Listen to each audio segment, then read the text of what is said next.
Morning guys, সকাল ঘুম থেকে উঠে চান করে কারণ প্রচণ্ড গরম ছিল, তার জন্য তো চান করে আমি আমার নিনজা স্টোর নিয়ে বেরিয়ে পড়ি দোকান যাওয়ার জন্য। গ্রামের সুন্দর দৃশ্য দেখতে দেখতে তো আমি একটু পর পৌঁছে যাই দোকান পৌঁছে গিয়ে ফোনটা চার্জে দিয়ে মুড়ি খেতে চলে যাই। আজকে ছিল সিদ্ধ চপ আর মুড়ি।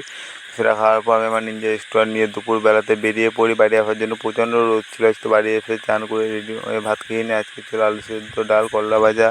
তো সেটা খাওয়ার পর আমি একটু ঘুমিয়ে পড়েছিলাম, প্রচণ্ড ঘুম আসছিলো। ঘুম থেকে ওঠার পর আমি আবার বেরিয়ে পড়ি দোকান যাওয়ার জন্য। তো আজকে একটু দেরি হয়েছিল দোকান যাওয়ার জন্য। তো গ্রামের সুন্দর দৃশ্য দেখতে দেখতে আমি একটু পরে পৌঁছে গিয়েছিলাম দোকান পৌঁছে গেলে বালাগুলো মেজে নিই, বালা মাজার পর চা বিস্কুট খেয়ে নিই। চা বিস্কুট খাওয়ার পর রাত্রেবেলাতে মুড়ি আনার জন্য বেরিয়ে পড়ি।